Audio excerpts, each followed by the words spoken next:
नन्हे मारुति पर प्रहार कर अधर्म किया है देवराजेंद्र।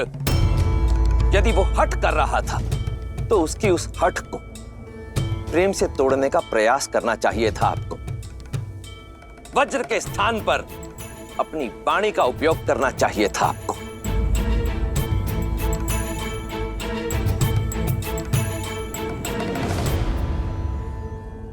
मुझसे बहुत बड़ी भूल हुई है महादेव, जो मेरे हाथों यह अनर्थ हुआ।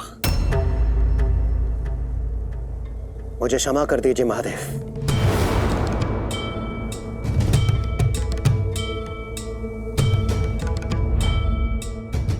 वायुदेव, मुझे आपकी पीड़ा का आभास भली भांति है, परंतु आप ही सोचिए, प्रतिशोध की अग्नि वो ज्वाला है जो स्वयं को तो जलाती ही है, परंतु साथ में समस्त संसार को भी जला डालती है। यह हमारी सोच को फूंकती है, इसके पश्चात हमारे धर्म को, और फिर बारी आती है हमारी करुणा और दया की। और वायुदेव, कोई भी देवता निर्दयी हो ऐसा शोभा नहीं देता। आपका संकेत समझ रहा हूं मैं महादेव, किंतु इस पीड़ा को समाप्त नहीं कर पा रहा हूं मैं। मारुति ने पिता बनने का सुख दिया है मुझे। जब पहली बार मारुति को आपसे पाया था, तब पिता बनने का अर्थ जाना, उस आभास से परिचय हुआ। आज जिसका वियोग मेरे तन मन को कचोट रहा है। निर्दोष था मेरा पुत्र, इंद्रदेव के अभिमान का भेंट चढ़ा है। प्रभु, आपको मेरे पुत्र को लौटाना ही होगा, मेरे मारुति को जीवित करना ही होगा प्रभु।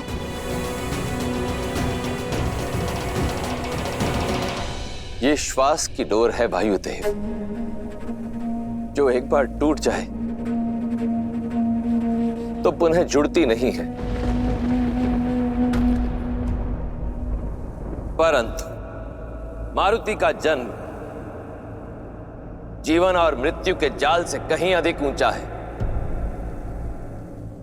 इसलिए इसे तो लौटना ही होगा।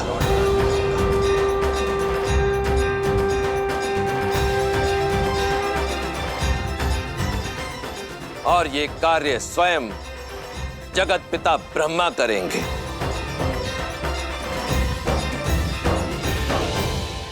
हे ब्रह्मदेव, मैं महादेव आपका आह्वान करता हूं, कृपया प्रकट हो।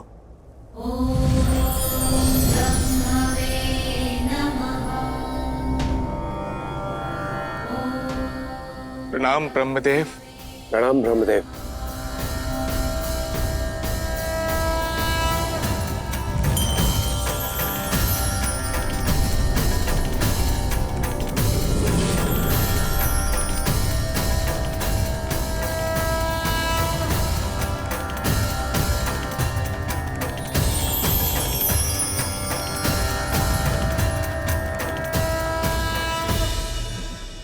मारुति,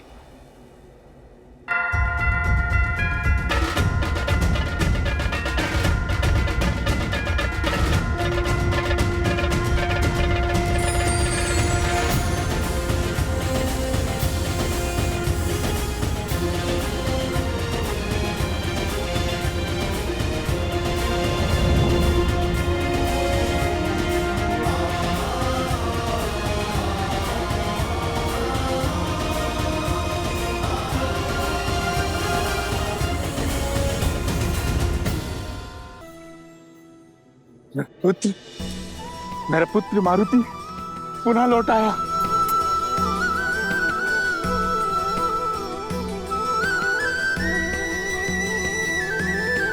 पुत्र, किंतु वज्र के प्रहार से ये इसका हनुभाग ठुड्डी तो टूट चुकी है। वायुदेव, मेरे विचार से इसे ऐसे छोड़ देना ही उचित होगा, जैसे देख ये समस्त संसार सदैव के लिए स्मरण रखेगा कि आपका पुत्र इंद्र के वज्र के प्रहार से भी सुरक्षित लौट आया।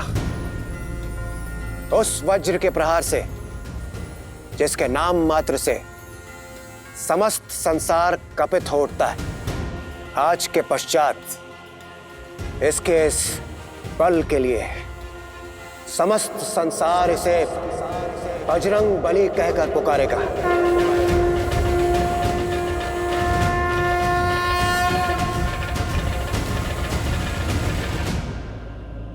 और इसके इस टूटी हुई हनु के कारण यह हनुमान के नाम से भी प्रसिद्ध होगा। हनुमान।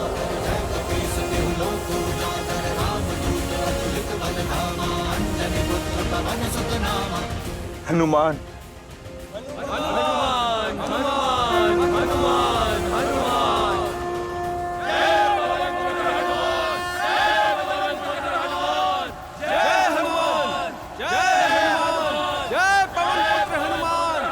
फिर क्या हुआ जामवंतश्री? फिर क्या होना था? वायुदेव ने क्षमा मांगी। हनुमान के प्राण लौटते ही वायुदेव ने सृष्टि का रोका हुआ प्राणवायु छोड़ दिया।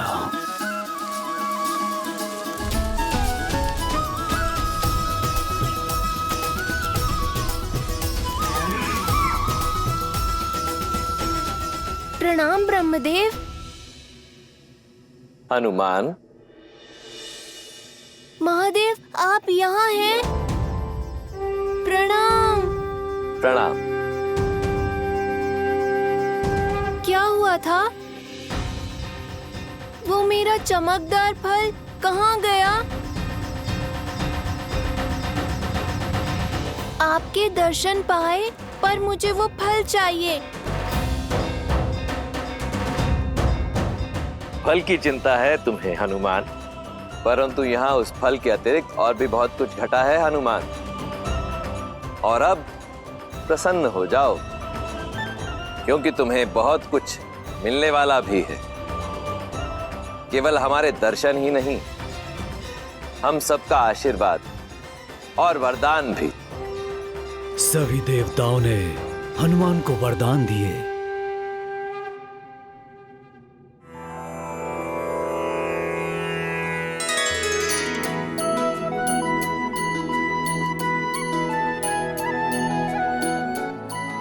मैं तुम्हें बुद्धि और लंबी आयु का वरदान देता हूं।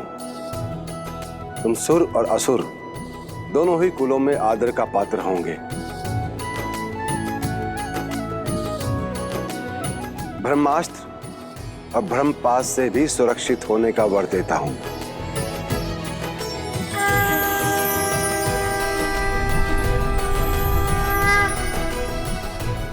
और मैं तुम्हें बल और निर्भीकता के साथ साथ प्रेम और स्नेह का आशीर्वाद भी देता हूं।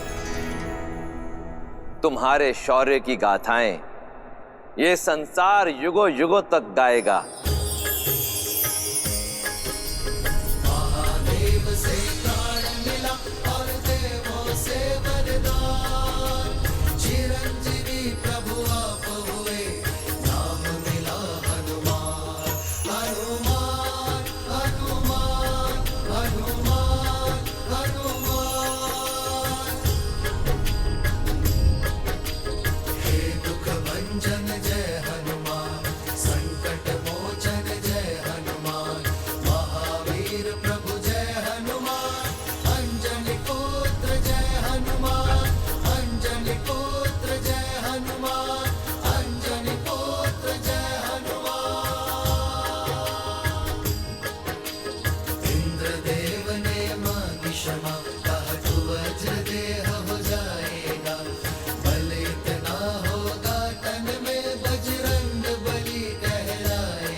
बल ही नहीं,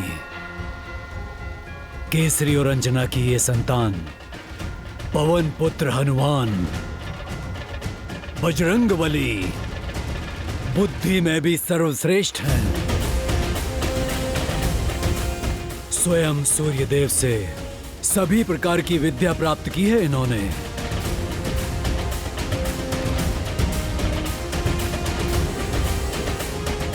क्या जिन सूर्यदेव को आम समझ के मैं निगलने लगा था, वो मेरे गुरु बने? हाँ, रूठे तो थे वो, तुम्हारे कारण इतना घबरा जो गए थे, पर बुद्धि का वर प्राप्त है तुम्हें। सूर्यदेव को मनाने का तोड़ भी निकाल लिया तुमने। बड़ी रोचक गाथा है। तो आप सब हनुमान की ज्ञान प्राप्ति की कथा सुनोगे? हाँ उनकी ज्ञान की कथा सुनना चाहेंगे। हाँ कथा सुनना चाहेंगे। तो सुनो, ये वो यात्रा है जिसने इन्हें विद्यावान गुणी अति चातुर की उपाधि दी।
स्वामी, पवन पुत्र हनुमान को आपसे ज्ञान अर्जित करने के लिए यहाँ भेजा गया है।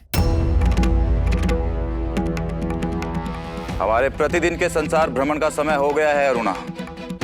रथ सज करो। जी प्रभु।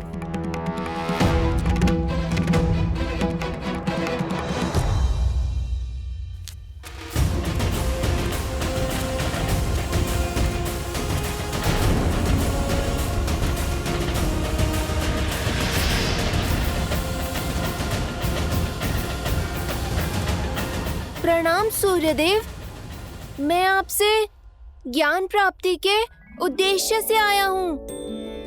कृपया मुझे अपना शिष्य स्वीकार कीजिए और जिस बुद्धिमता की खोज में मैं निकला हूँ वो दें। पवन पुत्र हनुमान, तुम्हें कैसे भूल सकता हूं मैं? तुम्हारी हठ और उद्दंडता का सर्वप्रथम साक्षी मैं ही बना था। प्रभु, देखो हनुमान, मेरा कर्तव्य है इस ब्रह्मांड का भ्रमण करके प्रकाश फैलाना। मेरी गति कभी रुक नहीं सकती, इसीलिए मेरे पास किसी को भी शिक्षा देने का समय ही नहीं है। आपकी दुविधा में समझ सकता हूँ, किंतु यदि मैं आपके रथ के साथ साथ उड़कर आपसे शिक्षा लूं, तब तो कोई आपत्ति नहीं है ना आपको?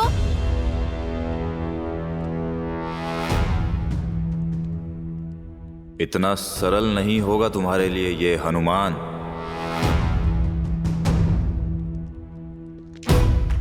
हनुमान, एक शिष्य को गुरु के मुख के सामने रहकर ही शिक्षा लेनी चाहिए, पीछे रहकर नहीं।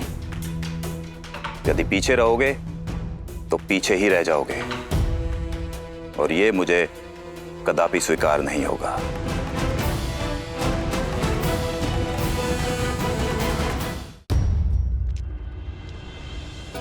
प्रतीत होता है सूर्यदेव बहुत रुष्ट है मुझसे। मुझे इन्हें मनाना होगा।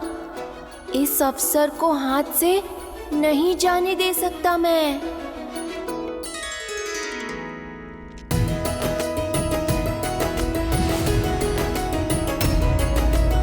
क्यों ना मैं भी आपके रथ पर सवार हो जाऊं? तब तो आपसे सीख सकता हूं ना। हनुमान, ये तुम्हारे घर का उपवन नहीं है जो तुम्हारा कोई भी मित्र यहां आकर उत्पात मचाएगा। सूर्य के रथ पर और कोई नहीं बैठ सकता, और वैसे भी गुरु के आसन पर बैठना अभद्रता होगी। मैं आपके रथ के साथ उड़कर ज्ञान ले लूंगा। इस प्रकार हम समान हो जाएंगे, और कभी भी एक गुरु और शिष्य समान नहीं हो सकते।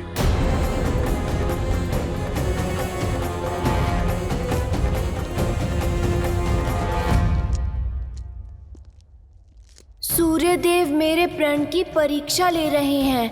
हनुमान का निश्चय दृढ़ है, मार्ग तो खोजना ही होगा।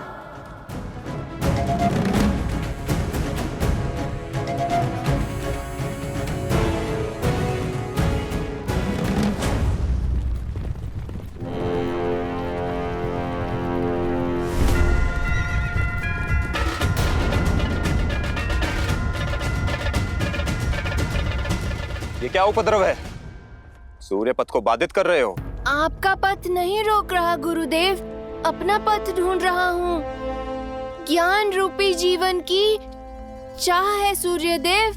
मैं आपके अति तीव्र रथ के आगे उड़ूंगा, ताकि मैं पीछे भी ना छूट जाऊं और आपके सामने भी ना आ पाऊं। अपने गुरु को पीठ दिखाओगे? ठीक है, मैं उल्टा दौड़ूंगा प्रभु। ठीक है हनुमान, किंतु उल्टा दौड़ना सरल नहीं होगा। और स्मरण रहे, यदि तुमने मुझे पीठ दिखाई तो एक गुरु के रूप में ये मेरा घोर अपमान होगा, और ऐसी शिक्षा का कोई मूल्य भी नहीं होगा। परंतु इस ओर आने वाली उल्का पिंडों से कैसे बचोगे हनुमान? आप चिंतित ना हो। ज्ञान पाने के लिए परिश्रम करना तो आवश्यक होता ही है।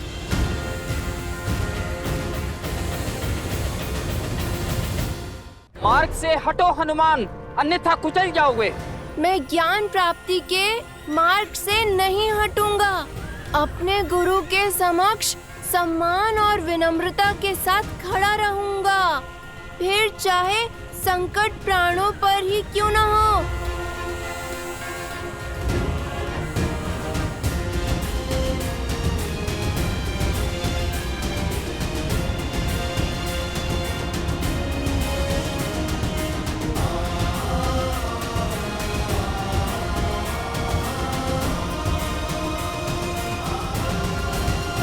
इतनी दृढ़ता और चातुर्य हनुमान ने अपनी योग्यता सिद्ध कर ही दी।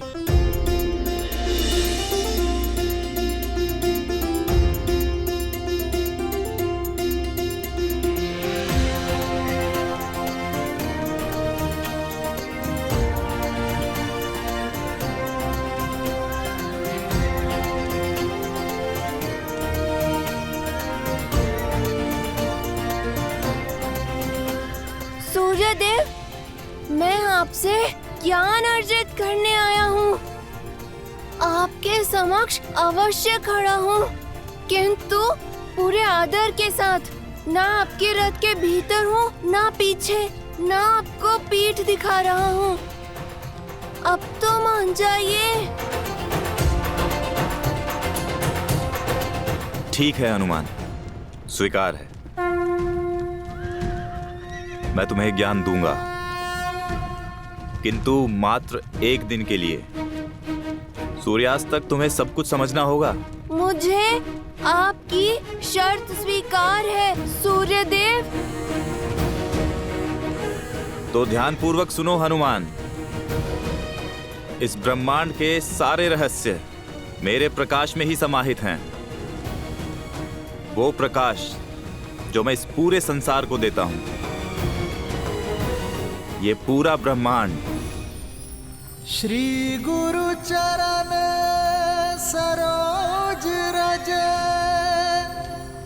निज मनु मुकुरु सुधारी बरनऊ रघुबर बिमल जसु जो दायकु फाल चारी।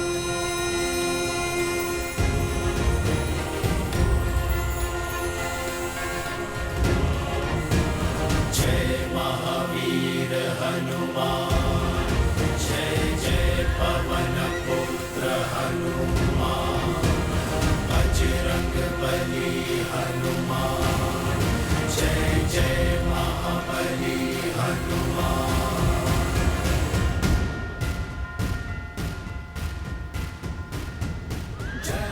ना केवल सूर्यदेव को गुरु बनाया, बल्कि केवल एक ही दिन में प्रकाश के वेग से उल्टा उड़ते हुए सूर्यदेव की यात्रा बिना बाधित किए हनुमान ने संसार का हर ज्ञान अर्जित कर लिया। वेद, स्मृतियां, सब कुछ सीख लिया।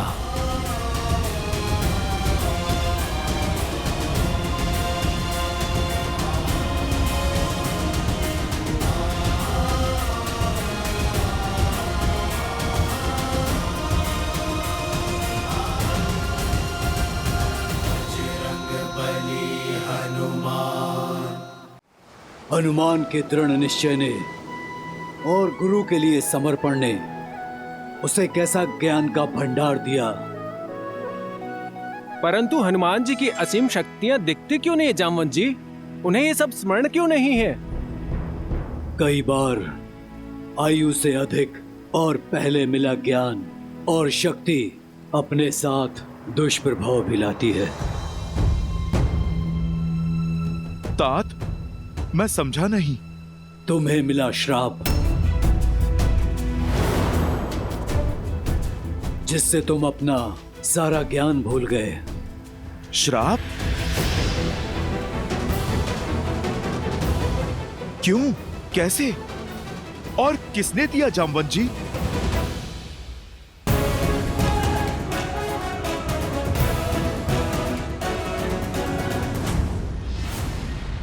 अरे कहाँ हो साथियों? आओ देखो कितना अद्भुत दिन है। क्रीड़ा करने का उत्तम समय है। आओ सब।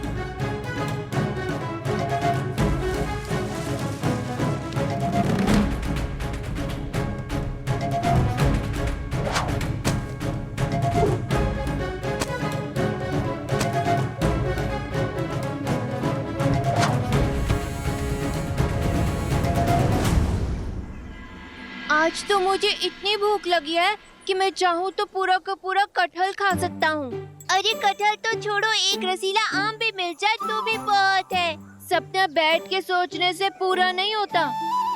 आसपास कहीं तो फल देने वाला वृक्ष अवश्य होगा। आओ खोजते हैं।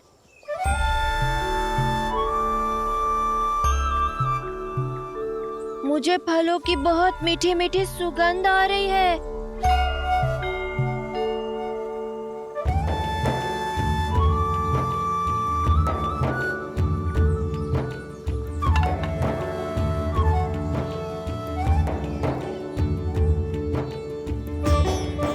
स्वादिष्ट लड्डू भी, कोमल कोमल मीठे मीठे नारियल भी यहीं कहीं हैं। चलो मित्रों, हमारा भोजन प्रतीक्षा में है।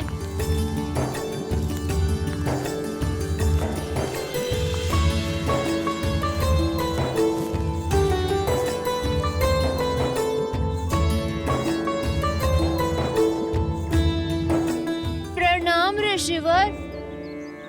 मुझे और मेरे मित्रों को बहुत भूख लगी है। हम कब से इस वन में भोजन की खोज कर रहे हैं। क्या आप हमें कुछ फल देने की कृपा करेंगे? ये फल हवन के लिए है, हमारे प्रभु के लिए भेंट है। इन्हें हम तुम तुच्छ वानरों को नहीं दे सकते। किंतु सृष्टि के रचयिता को भला इन फलों की क्या आवश्यकता? वो सबको भोजन देते हैं ना, उन्हीं का दिया उन्हीं को लौटाएंगे। और धर्म तो भूखे को भोजन करवाने में है ना। उदंडी वानर, समझ नहीं आता? ये भोजन दिव्य है। चलो भागो यहाँ से, भागो, जाओ, निकलो। ये वन हम सभी का है और ये फल इसी के हैं, तो हमारा भी अधिकार हुआ ना। ईश्वर का वास तो हम सब में है ना। समझिए आपने परमात्मा के दूसरे रूप को भोजन दे दिया। बस, अब एक तुच्छ वानर हमें धर्म और श्रद्धा का पाठ पढ़ाएगा। ये रीति युगों युगों से चली आ रही है। तुम जैसे तुच्छ वानर की बुद्धि में नहीं आएगी रीति।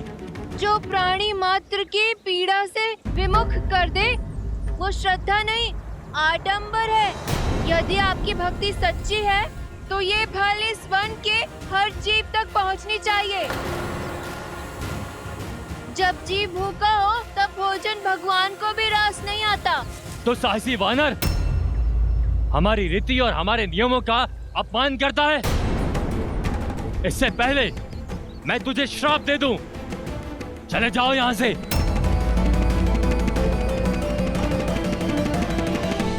यदि आपको संसार के हर जीव में हरि नहीं दिखते, तो आपकी ये रीतियाँ अर्थहीन हैं। इसी क्षण मेरी दृष्टि से ओझल हो जाओ। तुम जैसे तिरस्कृत प्राणियों के लिए कोई स्थान नहीं है यहाँ।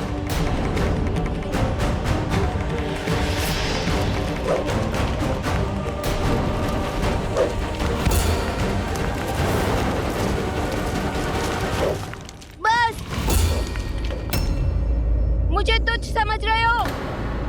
मैं वायुपुत्र हनुमान हूँ। तुमने मुझ पर और मेरे मित्रों पर प्रहार किया।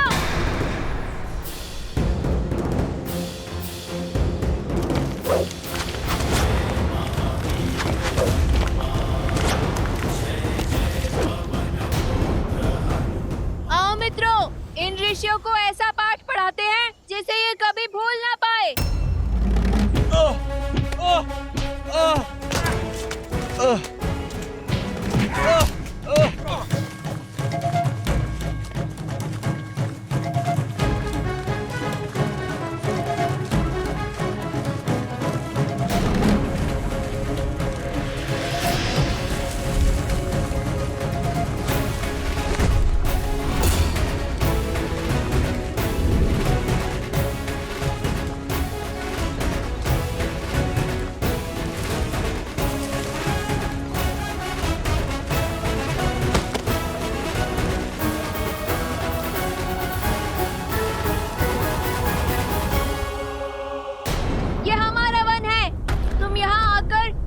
तिरस्कृत नहीं कर सकते, समझे?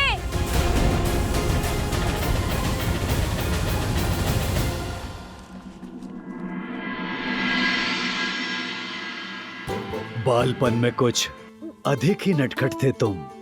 तुम्हारी ऊर्जा कई बार ऋषियों की तपस्या में विघ्न डाल देती थी।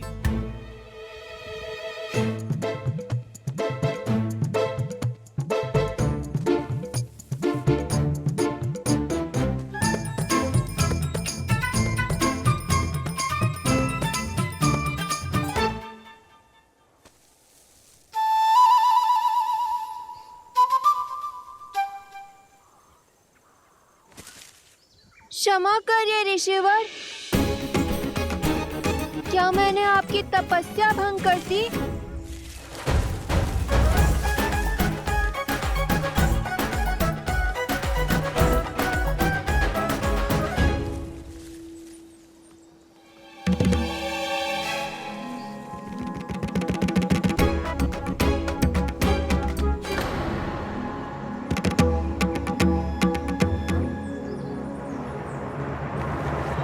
दुष्ट वानर, हमारी पूजा और हवन में विघ्न डालने का दुस्साहस कैसे किया तुमने?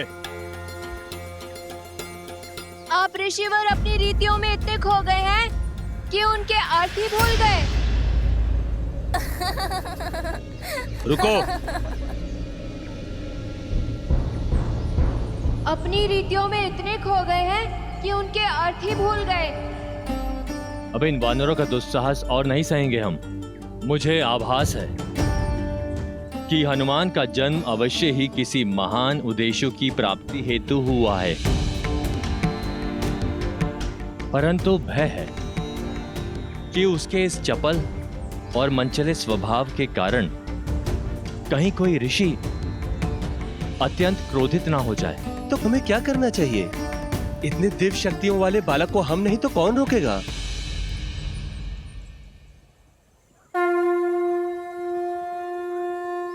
ब्रह्मदेव अब वही कोई उपाय बता सकते हैं। हमें ब्रह्मदेव से सहायता लेनी होगी। ऋषि ब्रह्मदेव के पास गए और उन्होंने तुम्हें श्रापित कर पाने का विकल्प दिया। उद्दंडता का दंड मिलना आवश्यक है, परंतु बालकों के साथ सौम्य रहना भी उतना ही आवश्यक है। हनुमान का भविष्य जगत कल्याण का मार्ग प्रशस्त करेगा। मैं कोई उपाय सोचता हूं जिससे वो मार्ग पर भी आ जाए और कोई उसकी हानि भी ना हो।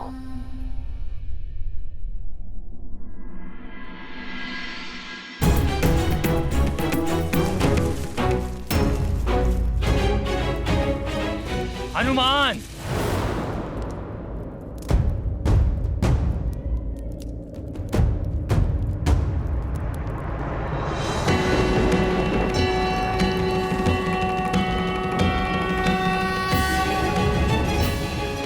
ब्रह्मदेव के आदेश पर मैं तुम्हें श्राप देता हूं कि तुम अपनी सारी दिव्य शक्तियों को तब तक भूल जाओगे जब तक कोई तुम्हें इसका बोध नहीं करवाता। परंतु ब्रह्मदेव ने इस श्राप के साथ राम की भक्ति का वरदान भी दिया है। तुम इसी क्षण से श्री राम की भक्ति में लीन रहोगे और तुम्हारी श्रद्धा बाली द्वारा सताए गए वानरों को संबल देगी।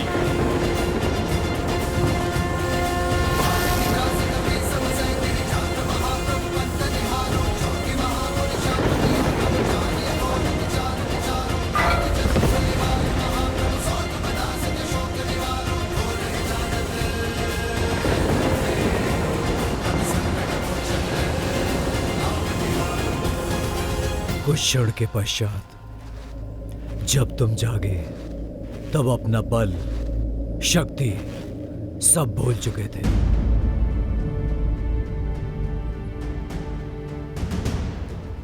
तुम्हारे मुख पर केवल श्री राम का नाम था।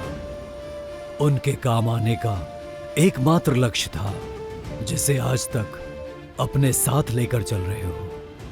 स्वयं से साक्षात्कार का समय आ गया है हनुमान। महादेव ने स्वयं तुम्हें अष्ट सिद्धियां दी, 8 दिव्य गुण अपने भीतर झांको हनुमान, स्वयं को पहचानो। अनिमा, लघिमा, महिमा, गरिमा, इष्टिवा, वस्तिवा, प्राप्ति, पराकाम्या सब है तुम्हारे पास। जागो हनुमान, अपने भीतर के बल को पहचानो, फिर कोई सागर, कोई पर्वत, कोई बाधा तुम्हारे मार्ग में नहीं आ सकती।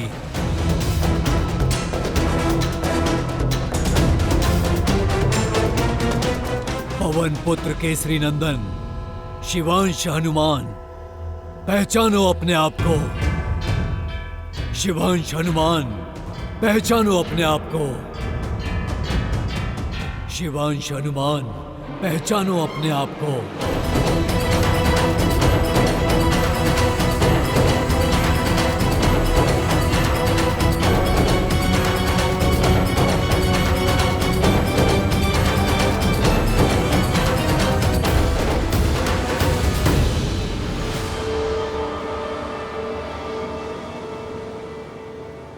श्री गुरु चरण सरोज रज निज मनु मुकुरु सुधारी बरनऊ रघुबर बिमल जसु जो दायकु फाल जारी।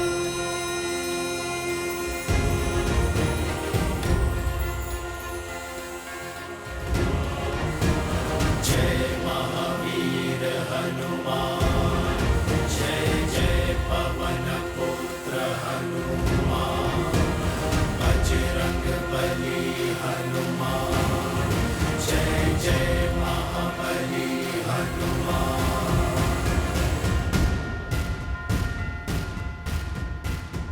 नारायण के अवतार श्री राम को एक भक्त की आवश्यकता होगी जो मेरा ही अंशावतार होगा। जगत कल्याण का मार्ग तुम्हारी प्रतीक्षा कर रहा है हनुमान। ये केवल न केसरी और अंजना का पुत्र है, वायुदेव की भेंट है हमें। मारुत का आशीष है, पवन पुत्र मारुति है। मारुति जितना बड़ा, जितना लाल, जितना चमकीला, उतना ही रसीला, मुझे यही फल खाना है। रुक जाओ मूर्ख, सूर्य के समीप जाते ही भस्म हो जाओगे तुम। मारुति का जन्म जीवन और मृत्यु के जाल से कहीं अधिक ऊंचा है। इसे तो लौटना ही होगा।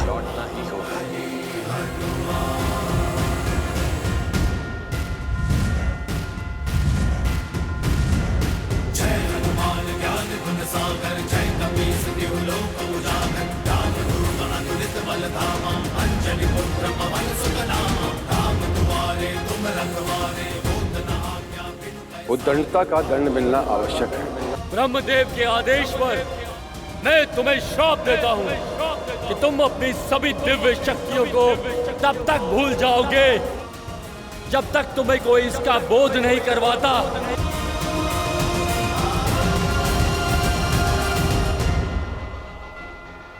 जय श्री राम।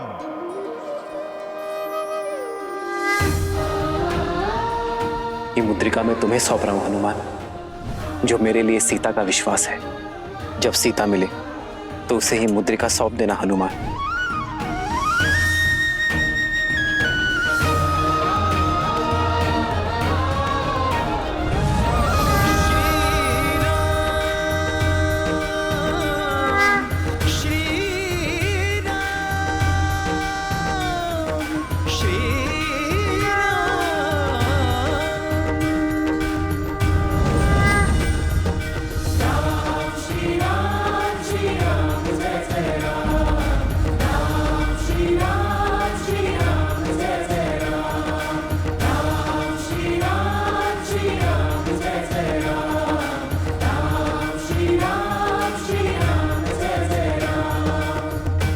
जय श्री राम।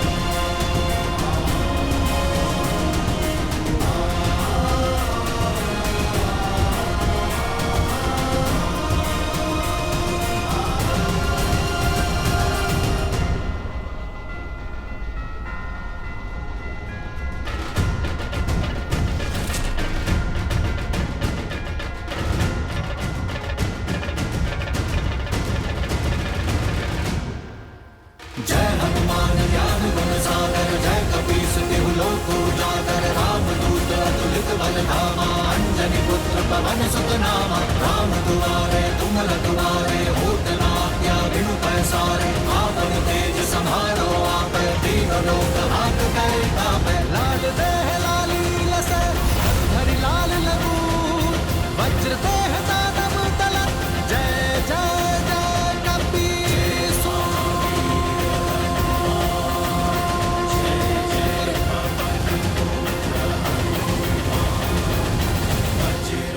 बली हनुमान जय जय महाबली हनुमान। जय श्री राम। जय श्री राम। जय श्री राम। जय श्री राम। राम। कुछ क्षण पहले तक जो हनुमान इतने आशाहीन थे, अब उनके आकार के साथ साथ उनका उत्साह भी कितना बढ़ गया है। बढ़ेगा क्यों नहीं देवी। जब व्यक्ति का विश्वास बढ़ता है तो सामने आई कठिनाई स्वयं छोटी होती चली जाती है। अभी कुछ ही क्षण पूर्व यही हनुमान थे जिनके लिए लंका के 100 योजन के समुद्र को लांघ पाना असंभव प्रतीत हो रहा था, और अब वही हनुमान है जिनके लिए ये 100 योजन का समुद्र तो क्या, संपूर्ण ब्रह्मांड को लांघ पाना भी संभव है। हनुमान की ये कथा, विशेषकर श्रीमद् रामायण का ये भाग, सुंदर कांड, कथा है विश्वास और आशा की विजय की। ये मनुष्य को ये सीख देता है कि सामने आई कठिनाई कितनी भी बड़ी क्यों ना हो, हमें उसे स्वयं पर हावी नहीं होने देना चाहिए, अपितु अपनी भक्ति और दृढ़ संकल्प से स्वयं को इतना बड़ा बना लेना चाहिए कि कठिनाई छोटी पड़ जाए। देवी, क्या आप जानती हैं कि इसे सुंदरकांड क्यों कहते हैं? क्या आप जानती हैं कि इसे सुंदरकांड क्यों कहते हैं? वैसे तो इसके कई कारण हैं, परंतु 3 कारण अति विशेष। पहला ये वो अद्भुत गाथा है जो सुनने वाले को मंत्रमुग्ध कर देती है। संसार में प्रेम और भक्ति से सुंदर कुछ भी नहीं, और सुंदरकांड से अधिक भक्ति और प्रेम और कहीं भी नहीं। अब दूसरा कारण, अशोक वाटिका जिस सुंदर पर्वत पर स्थित थी, हनुमान और देवी सीता की प्रथम भेंट वहीं हुई, और वहीं श्री राम और देवी सीता के पुनर्मिलन की आशा जागृत हुई। और तीसरा कारण, बालपन में हनुमान की माता अंजना उन्हें सुंदर कहकर पुकारती थी। आइए देवी, पहले इस शक्तिदायी कांड की आरती करते हैं। जय जय श्री राम हरे, जय जय श्री राम हरे। सुंदर कांड की महिमा, सुंदर कांड की महिमा, सारे कष्ट हरे। जय जय श्री राम हरे।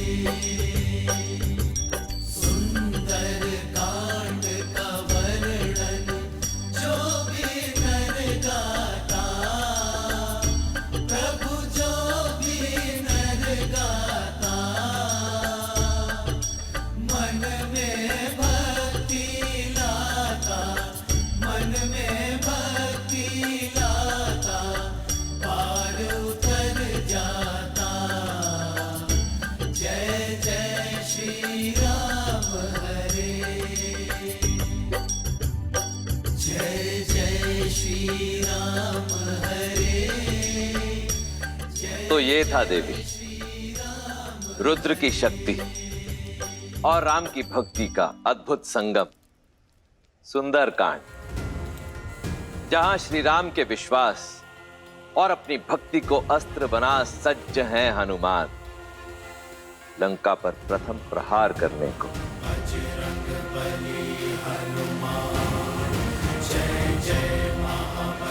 मेरे अंशावतार के मंतव्य को सिद्ध करने को सज्ज हैं हनुमान।